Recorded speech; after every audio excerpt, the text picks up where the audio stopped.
All right, take it away, Matt. Okay, thank you. Welcome to the Oregon Coast Railroad. I'm going to talk today about transitioning my layout operations from timetable and train order, track authority to a switching layout. I'll cover why I made the change, what I did to make it happen, and how the layout is operated now.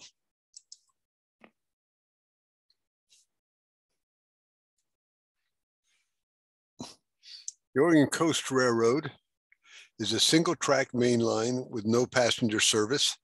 The date's 1957. I did that to take advantage of the quality diesel engines that have come out in recent years.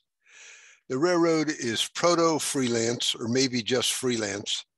There are over 2,000 trees on the layout, and I use Oregon place names and industry names, but there are no signature scenes or models of actual Oregon structures. I would call it representative modeling. Until I retired from the Army in 1994 and settled in Northern Virginia, I know it's the Oregon Coast Railroad, but I actually live on the southern edge of the Manassas battlefield. But when I retired, I knew very little about operations, but fortunately, I live in King Country, Steve King Country. He's a guy who wrote the book on model railroad operations, or at least parts of 2 books. And he's also a dispatcher's office columnist. And lucky for me, he lives nearby. He's a great teacher and coach and friend. He's helped many of us in this area get our layouts set up for operations and to run prototypically. And he gave me good advice for my switching layout. As I've traveled around operating in other places, I hear how hard it is to get people interested in following prototype practices. I have to say that thanks to Steve, I've never heard that talk in my area and still don't. We are rich with operators and we have many operational layouts. I said all of that to say this. I started building my OCRR, and it was my goal to build it suitable for timetable and train order operations, and that's what I did. The Spokane, Portland, and Seattle A-line ran from Portland to Astoria. My fictional OCRR story is that the OCRR was fully owned by the SP&S, and the OCRR ran the A-line. And then, using the authority vested in me as a model railroader, I added to the story by adding a line from Astoria all the way down to Coos Bay with the idea that down here, the Oregon Coast Railroad would interface with the Southern Pacific. In the real world, none of this ever happened. This terrain is simply too rugged for a railroad, and there's hardly any population along it. Still, it was a good scenario. We've had a lot of fun operating the layout. One of the great things about timetable and train order is it's challenging, and that attracts a lot of the best and most knowledgeable model railroaders to your layout. And then they invite you to their layout. And I love that part of our hobby. But I suppose the bad part about timetable and train order operations is it's challenging. It's just more work than a lot of people want to put into the hobby, And even for some of us who maybe should know better, some days we just don't meet the challenge. One big thing in my mind to make timetable and train order operations work on your layout is you need to have a skilled dispatcher. And the folks with those skills are limited, and sometimes they don't want to dispatch. They'd like to just run a train. Another thing that always bothered me a little bit about timetable and train order is sometimes I like to just run a train by myself just to entertain myself. The problem is staging can be complicated, and running a train out of sequence can mess it up. Fixing what I unraveled can take longer than running a train did, so it's always been kind of a disincentive. When we all know timetable and train order requires a lot of documents, and I never minded creating the documents. They really help me understand the layout and how to do things. But I have to admit, keeping them up to date because I added a car or an industry or changed the track, that whole process sometimes was its own little challenge. So why did I make the change? I'd been idly thinking about it when the pandemic hit, and then I realized I had time to make the change. I like having a throttle in hand, running an engine and moving some cars without a lot of other thought. And I'd say that was my biggest motivator. I also like to model. And since my layout was basically complete, the change gave me some new things to do. And I used to have up to 20 operators for a session. That wasn't all bad. They were all friends and I enjoyed being with them, but it was a lot of people management and not much time to enjoy the layout and operation. Something a little less ambitious had a good ring to it. On top of this hill, you'll notice there was a log loading track here, and then coming down the hill, there was a small lumber mill. It never worked very well. It was just too high and operators had to reach in too far. It's a scene that I put a lot of effort into, but it really wasn't worth that work and it needed to be gone. Now in the switching layout and turning this into a different location, it is gone. And maybe the real reason, one other comment I want to make is the layout really supported the change from timetable train order to switching because I already had 3 yards and I have several large industries. But I guess I'd really admit the big reason for making the change is simple. I did it because I could. The bug for a switching layout got started with Chuck Hitchcock's Argentine Industrial District. And I've read that article many, many times and talked about it with Chuck. I only got to the layout once, but I was really impressed. And I've also been to his new Santa Fe layout, and it's just the kind of operations that I enjoy. Paul Dokos's Baltimore Harbor District layout is all industrial switching. Paul's a good friend and he lives nearby. And I've done all the jobs in the layout several times. I really like the work and I really like the pace of the switching layout. So I had the time and I had the inspiration. Deciding what to do and what changes I needed on my layout wasn't hard. I'd thought about it enough that the work just came down to execution. Only one area needed new modeling and a bit of track revision. Most other places, it was just a matter of changing signs on the layout. Notice the picture in the upper right here. This is the real Willbridge yard in modern times. It's on what would be the running track on my new layout configuration. And even though it's only a few miles from downtown Portland, Oregon, and it is it's in an industrial area, there are a lot of trees and a lot of open space, very common to Oregon. Now you can see a picture here of my layout, and I think the scenery looks quite a bit alike. And that's what made it so easy to make the transition as far as modeling is concerned. I didn't have to rebuild signature scenes to make the layout believable. Now, last comments I'd make here is I suppose radios would have been prototypically correct in 1957, but I've just never been a fan of family series radios. They're too loud. They all have their own little idiosyncrasies. And so I'm continuing to use the PBX phone system I installed several years ago.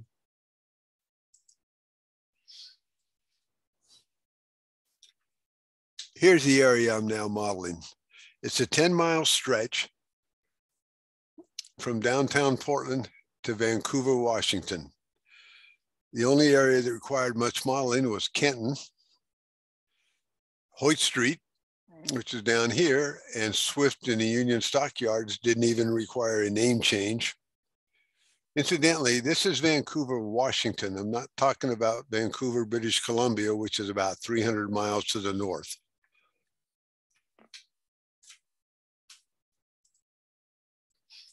Here's a schematic of the same area. I wanted different railroads to operate to different yards.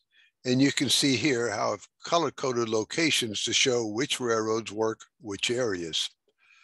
Portland is 100 miles inland from the Pacific, but the Columbia River, right here, is so broad and so deep that Portland is an ocean port, and that will account for the combination of rails and ships that you see when we get to pictures of the layout.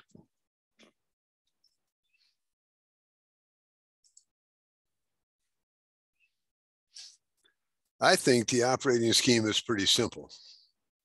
Each railroad runs yard transfers to the other two railroads. That's the only way cars get moved from one railroad to another. When a transfer is made, the yard asks the dispatcher for the authority to use a running track, and someone from the yard crew runs the transfer. While one yard crew member is running the transfer, the remaining yard crew can work the industries in their area and build or break down other yard transfers and locals at their own pace. All movement on the running track is at reduced speed. And there you see a line of swift reefers on the running track. The swift job, Kenton local, and the North Portland local can use a running track in their own working areas, but need authority to go between their working areas and to and from their home yards.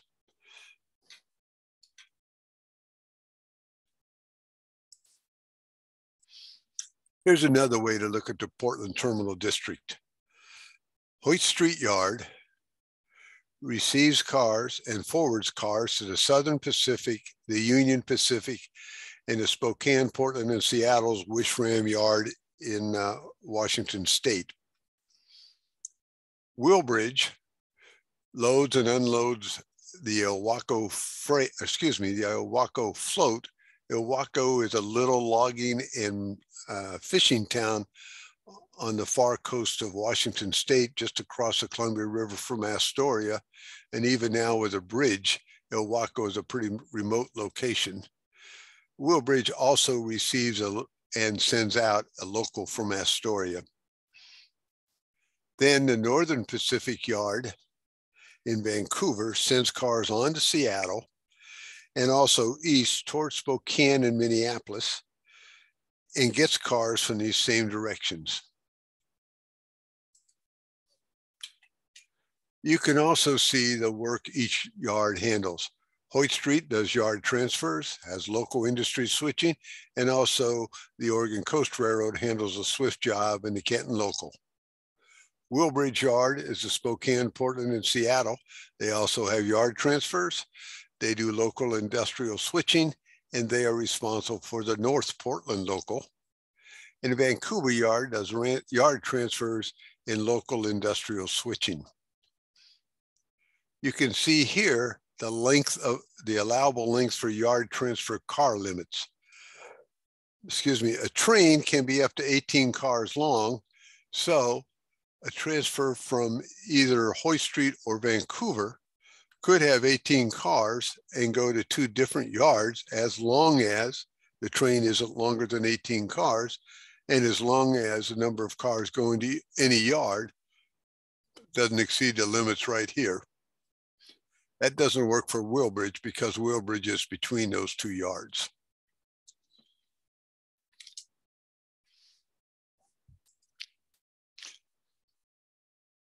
This is the eastern end of the Hoyt Street Yard and the eastern end of the Oregon Coast Railroad.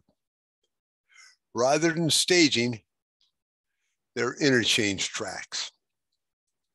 The story is that before the session starts, the Southern Pacific, Union Pacific, and SP&S have run yard transfers from their locations in Portland and set out cars in the Hoyt Street interchange tracks. Hoyt Street Yard then uses these cars to build yard transfers or locals, and also sets some cars out for industries that are near the yard. As these interchange tracks are cleared, the crew can then set out outbound cars for the Southern Pacific, Union Pacific, and the SP&S on these tracks. Some magic time after the session was over, the Oregon Coast Railroad would then run all of these outbound yard transfers to the appropriate yard in other parts of Portland. These two empty tracks on the right disappear underneath this mountain, and during an operating session, there are no trains that come from this direction, so the yard master actually has two extra tracks if he needs them for building trains or dealing with interchange tracks. These interchange tracks can hold about 80 cars. You can see the limits here, and that's proven to be more than plenty for a 3-hour operating session.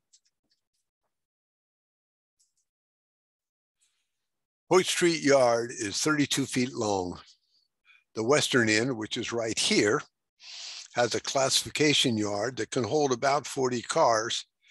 And that's proven to be more than enough because many of the inbound cars that come from Willbridge Yard or Vancouver Yard or from Hoyt Street locals are immediately switched out to the interchange tracks. The yard master normally operates from this position. You'll notice he's got the telephone, and you'll hear a lot about the telephone as I go on. On his left is the assistant yard master. He runs a yard switcher and works the arrival and departure tracks. There are 3 or maybe 4, depending on how you count, AD tracks, and they can each hold 18 cars. And then way down here is where the hostler works. That's the interchange tracks. The hostler hustles engines, but he also moves a lot of cars between the interchange tracks and up here to the arrival departure tracks. Sometime during the session, the yard crew will hopefully also deal with the 4 or 5 local industries here at Hoyt Street.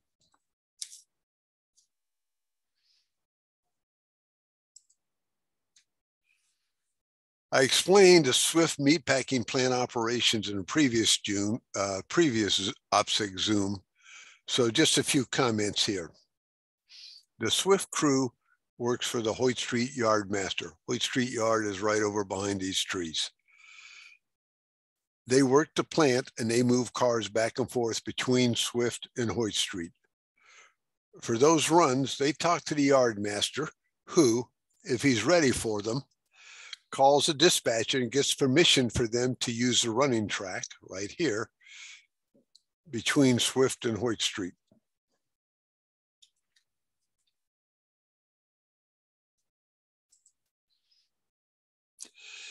Kenton's a local job that comes out of the Hoyt Street Yard and returns there when done. This is one of the Oregon Coast Railroad's responsibilities.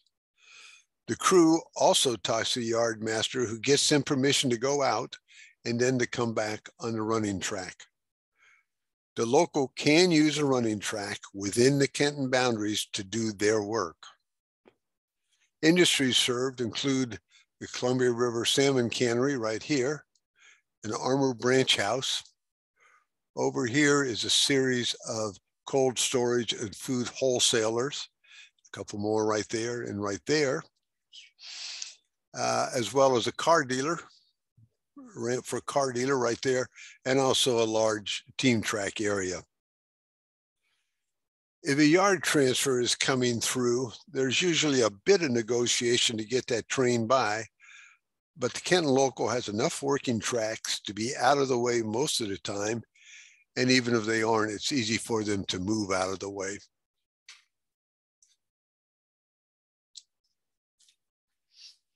Now a little break from operations for a little thank you.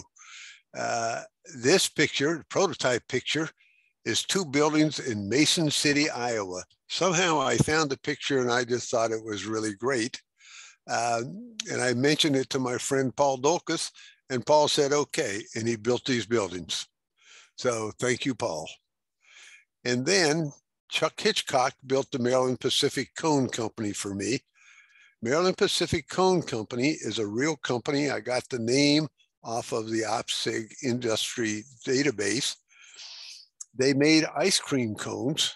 You see the back end of the sign right there. And they made ice cream cones in so much volume that they were shipped out by boxcars. I find that amazing, but I know the OPSEC database would never lie. In the last building here, the Jazz Club was built by my friend Brian Kelly. Brian has a beautiful Chesapeake and Ohio railroad, and you'll see some great pictures of it in the Great Model Railroads 2022, I guess it is, that'll be out next month. So thanks, guys. So back to operations. Now we're in North Portland. This is a local for the Spokane, Portland, and Seattle Railroad.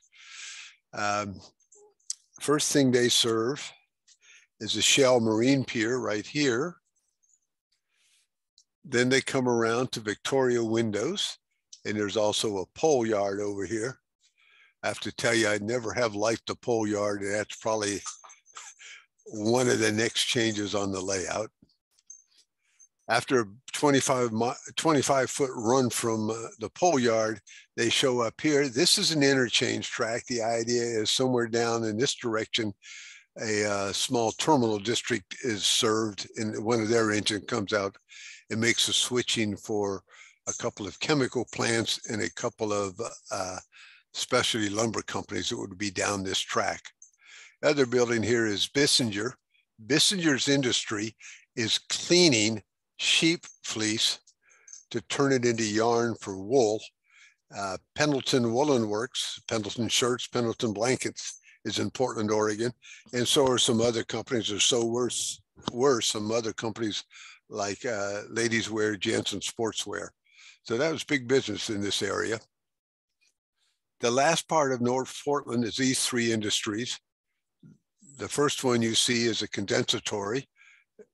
Condensatory produces canned milk, big product in 1957. Just beyond it is a millworks, and way back here is a gravel pile. That's the Oregon Coast Railroad supply yard. So that's all of North Portland.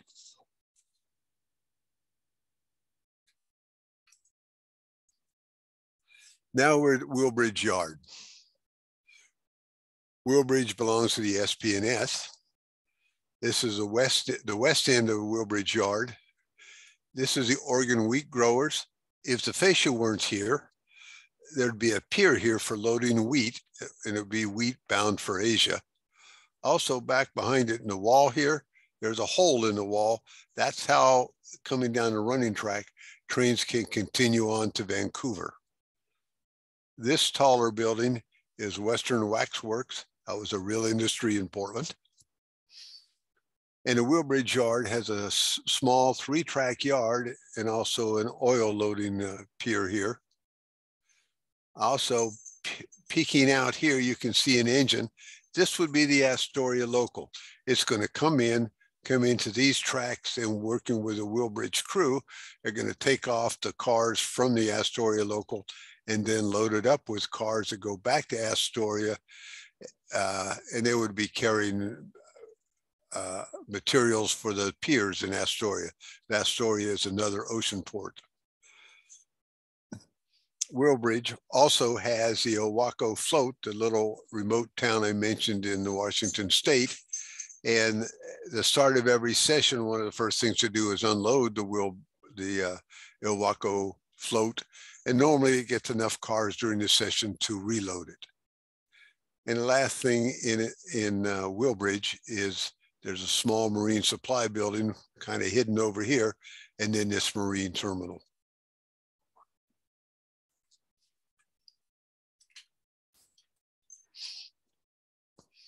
Now we're in Vancouver.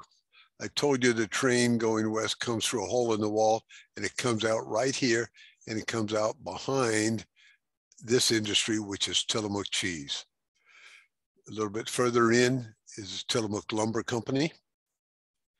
Then as you go around and turn to the right, you run into Bell Oil. And also right here's a working track, just a place these folks can use to build outbound trains. And this track serves a lumber pier right down here.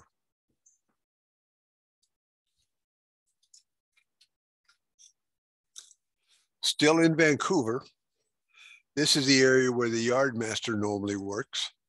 He handles the terminal right here.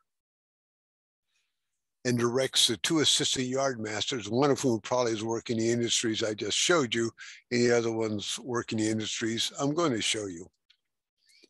Also, if you turn to the right here, you will see a little hole, and that's a track that goes underneath Christopher Paper Company.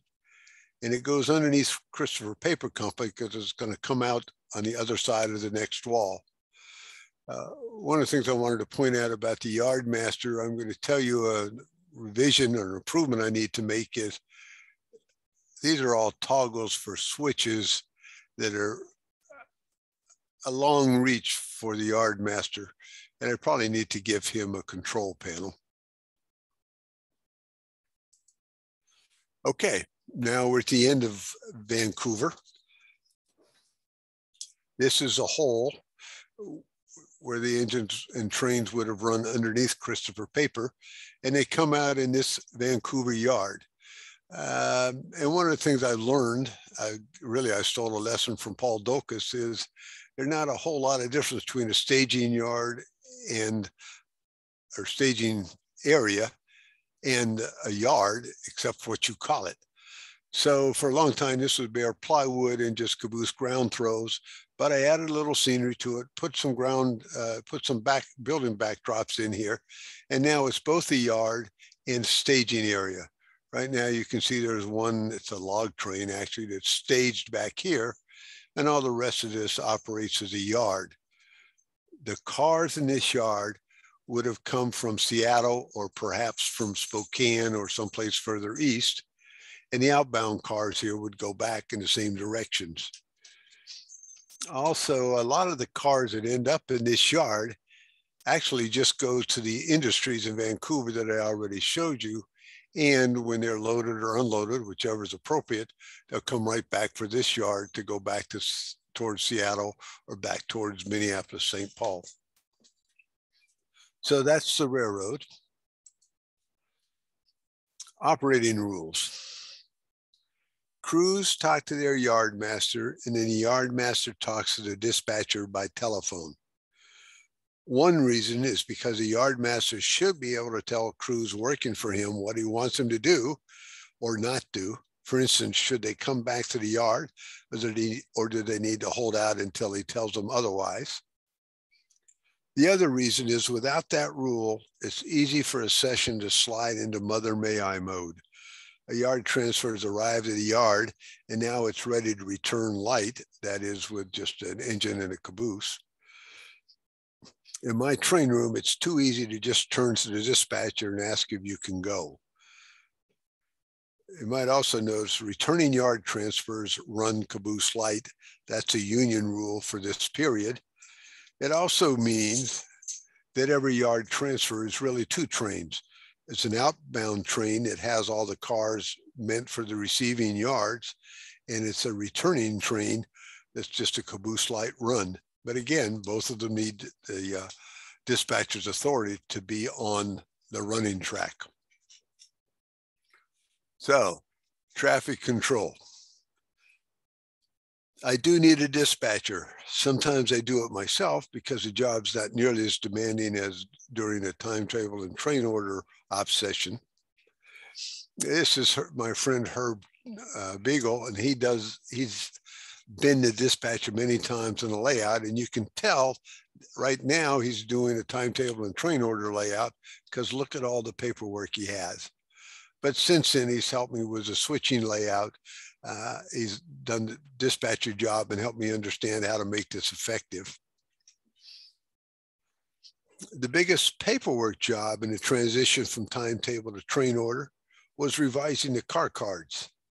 The addition of Kenton and its industries is one reason, and then just renaming several locations meant almost every car card needed revision, and that's about 350 on my railroad.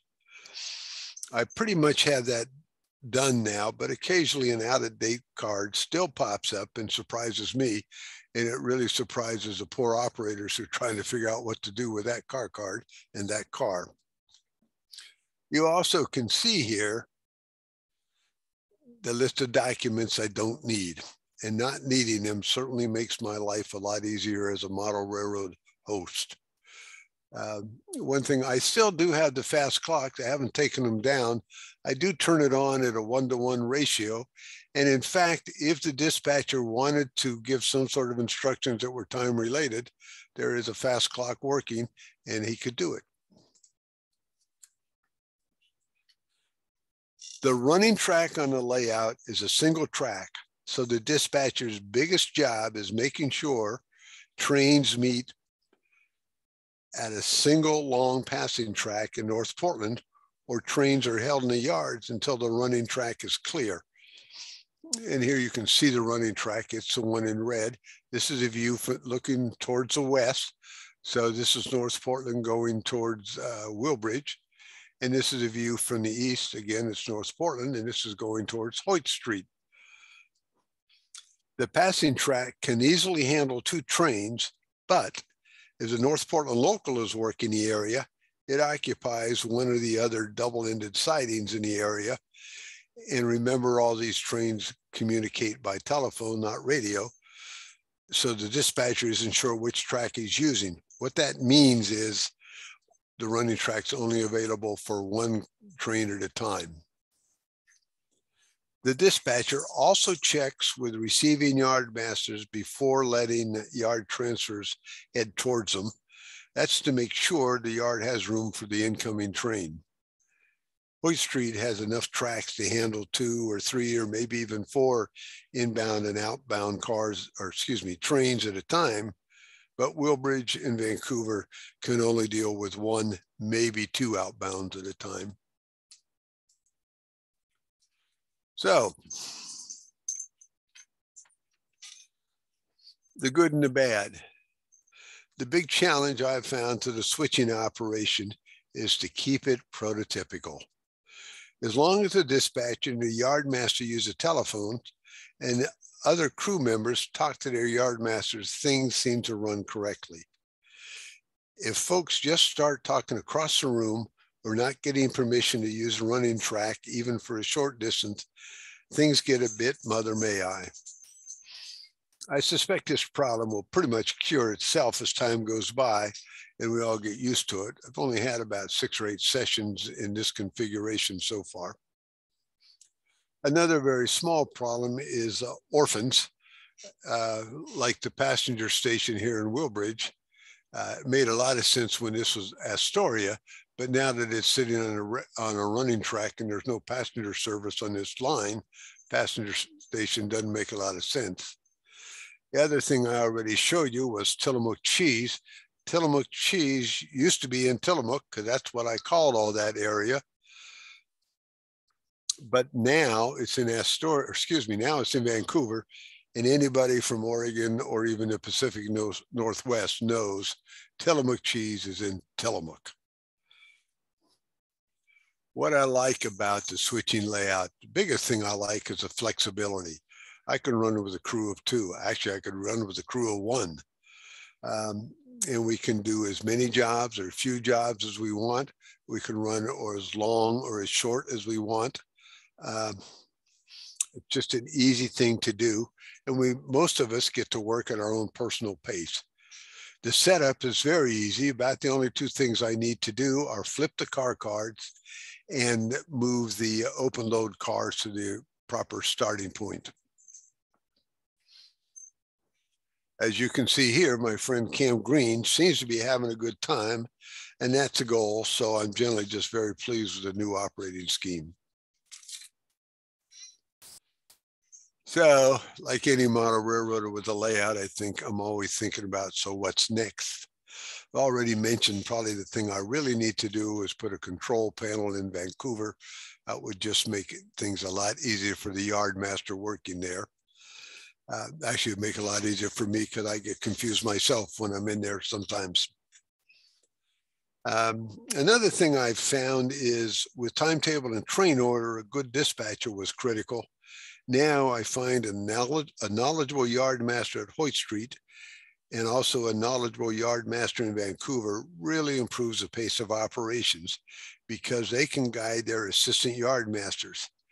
It's not critical, but yard masters who know the work make the sessions a lot more fun for all of us.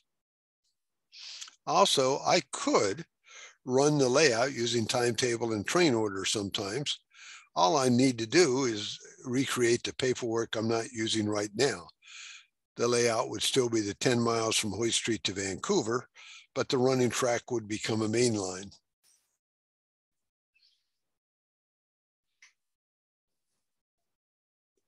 In the timetable and train order scheme, I ran log trains, and I have a lot of log cars that you'd expect for a layout based in Oregon, but I haven't fit them into the scheme yet. I've been thinking about moving that lumber mill you saw in Vancouver over to this location, and perhaps making the lumber mill another switching location. Maybe, we'll see. I marked this in red because the one thing I know for sure is I will change industries, I will change scenery, because that's what makes the hobby interesting, and that's what keeps the layout interesting for me. Okay, I think I got it to the end. If you have any questions or ideas or comments that we didn't get to, you're certainly welcome to give me an email. All right. Thanks so much for your... All right. Any questions for Matt? You can type them into the chat. What were you going to say about moving from 2 to 4 cycle waybills? Burr Stewart asked. I've just always used 2 cycle waybills because we only operate about 6 or 8 times a year, and most people don't work the same job. And I have a piece of software came with a switch at car cards. It's very easy to print two-sided, a little bit more bulky to do 4-sided. But now I do have some cars that need to be moved multiple times during the session. So I keep thinking about it, but I haven't done it. Let's see, if you were to start over and if you were to, what changes would you make if you started over on your layout? And granted, you just went from, you just switched your operating scheme, but I think they mean like the entire layout. Yeah, I got it. If it was just bare plywood and I was going to build a model railroad on it, I think I would try to take the approach Chuck Hitchcock did with his Argentine Industrial District, which was there was only 1 yard and it was in the middle of the layout. And basically the way the layout operated was somebody would work in an industrial area. When they thought they were ready to come back to the yard, they asked the yard master if he was ready for them, and in they went. So trains would come from one's, east or west, left or right, but only at the direction of a single yard master. I thought that worked very well, and it did work very well. I just didn't have I wanted to tear the whole layout down to get there. Got it. How did your crews respond to the operating system change? I think they like it because it's just, most of the time, they're either by themselves or with one other person, just kind of moving cars around. They're, we got car cards. I know what the rules are. Like a lot of timetable and train order layouts, even though there were 20 or 30 feet between each of my towns, it got pretty crowded, and it takes a lot of work to count backwards by 12s on a 24-hour clock. Folks just get confused. And I will admit I did too. And now we don't have to do that. So I've not had anybody storm out, and I've never had any problem filling the crew. So I think the answer is, like smiling Cam Green, we're all happy. Yeah, I see somebody give me a thumbs up there. Yeah. Let's see. What are your feelings about car cards versus switch lists? I think switch lists are wonderful. I'm left-handed, and I certainly qualify to be a doctor, probably even a neurosurgeon. So with 350 cars in a layout, I'm not handwriting switch lists, and nobody will be reading them anyhow. And that's the reason why I continue to use car cards. But I've kind of thought about some switch list software. That could happen. Have you thought about two-man crews? Yeah, I can do it. I have mostly 4-foot aisles, and I have 2 people working like in Swift, 3 people work in Hoyt Street, 3 people work in Vancouver, and 2 people normally work in Willbridge. The Kenton local and the North Portland local is normally only 1 person, but it could be 2. As a matter of fact, the last time I ran the layout a couple of weeks ago, the Kenton local had 2 people because one of them was a new operator. So I just teamed him up with somebody more experienced, and they both had a great time. So, you know, there's no problem with doing more than 2 people. Yeah, it's more just the space. I mean, do you have that really, I think, is the main thing to deal with. You don't want to have people on top of each other. I mean, even in a well, we'll say a post-COVID world, we're kind of we tend to be larger people and need a little extra wiggle room. So yeah, well, I would agree with that, but I would also tell you the other part is, even if they're 2-man crews and you have an inexperienced person with an experienced person, there's a certain amount of management of people you have to do as a layout host. And the smaller the crowd is, the less that task is. And sometimes that's kind of nice. As a matter of fact, it's been quiet enough a few times already that I actually, as the layout owner and host, have run a train on my own layout during an operating session. Now that's just crazy talk. Whoa. I know. I'll get over it, but it's happened. Let's see. Burr's asking, is there a copy of your overall track plan somewhere? There must be. You're probably asking, do I have it? I believe that's asking where, is there one that he could get a copy of to see? In the Great Model Railroads 2014, there's a copy of most of the track plan. I've done some additions since then, but there's a copy of most of the track plan there. Great Model Railroads 2014, you said? That's right. Let's see. I think I've got that one here. Yeah. Can't believe you don't. I would think it'd be on your coffee table right now. Yeah. One, I don't have a coffee table. I stopped buying print magazines a while back. So, okay. All right. But I think I've got. Well, let's see. Can you hold on? Let's see. Can you elaborate on the phone system? Yeah, it's an old PBX. You can get them off of eBay for about $50. They come from China, and you can plug into about 8 telephones into it, 595 telephones from Walmart, and it's number 601 to 608. It's a phone system. Back in the old days when you call your insurance office and the lady would say, just a second, I'll ring him. It's one of those boxes. And there is an article in Model Railroader. I worked with a friend of mine, Pete LaGuardia. I just don't remember the issue, but it talks about it. You can put the whole system in, 6 phones and the PBX and the cables from Lowe's or Home Depot, and the whole thing is less than $100. It's not a Seth Newman authentic and prototypical phone system. There you go. Yeah, that's it. But it works just fine for what we're doing. Now, I'm just going to mention, you know, there is this handy key on your keyboard called print screen. I've heard it can take a screenshot, but you know, hint, hint, burr, snappy snap. All right, we'll leave that up for a minute. Lost my chat window here. Hold on. Let's see. Anything about the old operating scheme that you or your crews miss? That we miss? Yes, that you miss. I can't think of anything. No, I started by talking about Steve King and being in this area.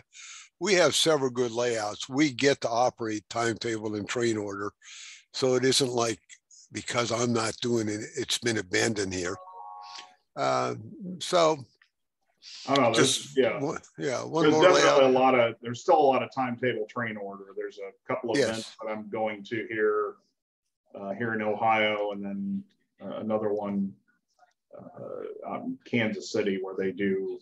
Yeah, you can basically find everything. I mean, Yes.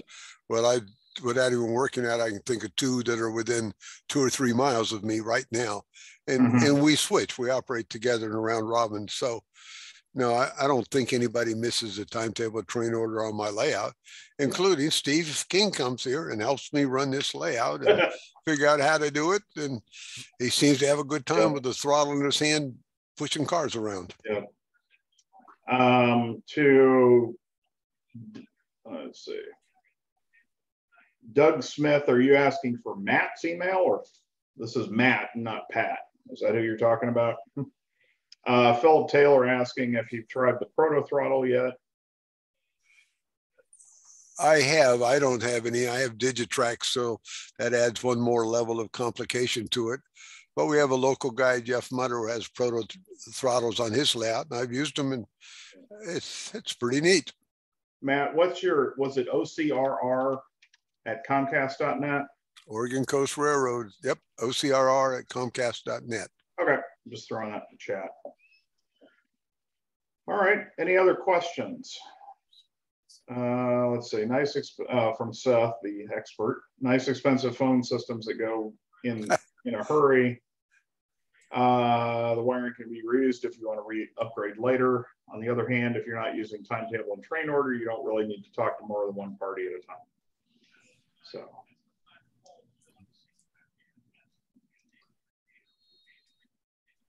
All right, what would you recommend to someone making a similar, be it smaller, industrial layout? I guess the first thing I'd recommend, if it's smaller, and that's not bad, I'd recommend you get 1 or 2 of Lance Minheim's books and look at how Lance goes about it. One of his best ones is something like modern operations, or operating a modern layout. And he calls it modern, but I don't see why it makes a lick of difference. It works just fine for the transition area. How to operate a modern era switching layout, maybe? Yeah. Lance is a smart guy and a plain speaker and great track plans. And so if you're just starting and looking at it, that's the man I'd go. That one right there. Yeah. Yep. That's the man I'd go to. Yep. The other one we recommend, anything from Tony Custer, Koester, on operations, especially planning a layout. John Armstrong has some stuff, but I found Tony easier to implement. The idea of the layout design element it's a really good one, especially if you're stringing together sections of layout. It's a good way to think about it. So yeah, Lance Mindheim, Tony Custer, John Armstrong, pretty much anything from those guys would be helpful. I'm sure there are others, but those are the 3 that come to mind for like designing operational layouts. Yeah. And it's worthwhile. Jacob, that's the link for the book on Amazon, although you probably find it elsewhere too. Yeah. It's worthwhile too. If you got Model Railroad Archives, look at Chuck Hitchcock's article and understand what he's doing. He had a basement size and several, I don't think he called them layout design elements, but several industrial locations. And you could build that layout and just build 1 or 2 of the locations, and you'd get, I think, a lot to do. Yeah. I mean, that's what as I'm planning mine out, I've just been grabbing screenshots and PDFs and things like that of saying, ooh, I like the way that's arranged. I can use that. That would fit. And that sort of thing. Just sort of building up an archive of those ideas. And eventually, when I have the plywood down, I'll do something completely different. But, you know, it was the effort, right? Well, that's how it works. But also, I would tell you on Chuck's layout in particular and on Paul Dolkus's layout, one of the biggest things I learned actually running on those layouts is how little track it takes to have a really interesting, mind-engaging operational layout. As a matter of fact, I've gone to Paul's a couple of times and come home and taken a turnout off on my layout because I realized I was kind of taking the model railroader approach, and the railroads were just much more efficient on how they use track. Yeah. Yeah, I can understand that. Oh, and Bruce Chubb's How to Operate Your Model Railroad. I don't think I have that one, but I've definitely heard of it. And Bruce's is an amazing layout. So, go ahead. I was going to say one other place I'd look, Bruce Chubb and Tony, and those are all great, and they're really smart, and they really know a whole lot. If you're just kind of starting, that's kind of the beauty of what Lance Minheim has to say. Or another place, I don't know the exact reference, but now I've even forget his name. The guy who does all the video for Model Railroader. Alan Keller? No, the guy who's there now. And he used to be the editor. David Pop? Yes, David Pop. Okay. He did a great article on operating his N scale layout. And it was schematics of here's the engine, here are the cars, here are the industries, here's how you would move them around. And the layout, I think it was N scale, and it wasn't very big. But I think if you had one like that, you'd probably be well engaged with 4 or 5 people for 3 hours easily. It's one of the best couple of page articles I've seen on operations. Yeah. Yeah, like I said, some of the biggest ones I've been on are really boring to run because you're just running. There's one in particular where you're literally just running from one end to the other. And then you get the train going back the other way, the other way. And there's no switching, there's no interchange, there's no nothing.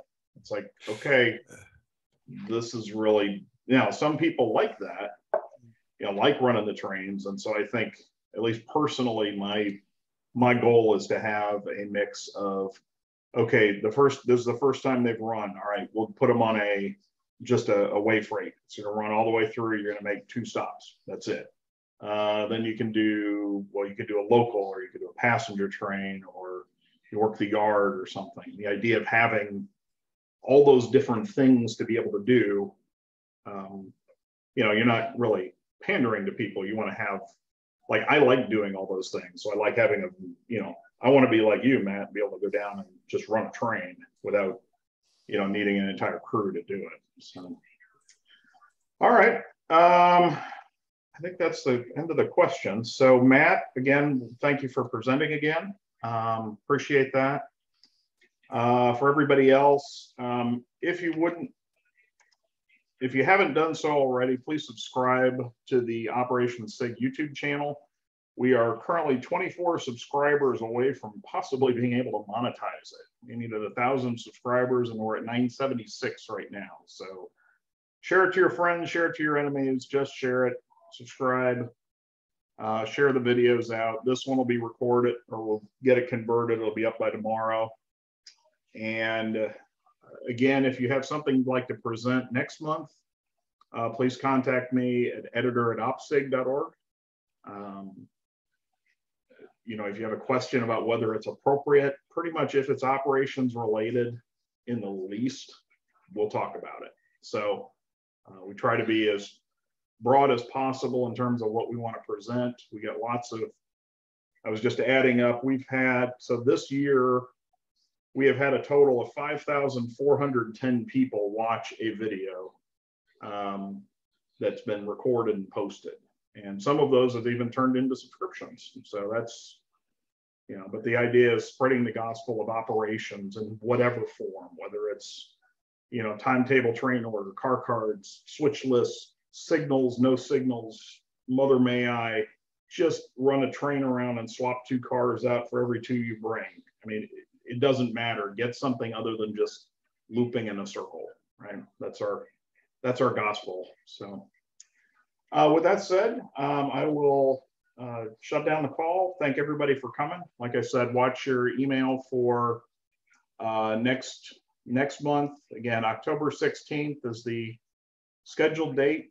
And as I said, if nobody signs up to present, we'll probably just do an open Q&A forum. Those can generate some real interesting discussions. But in the meantime, everybody have a nice evening. Thanks for coming.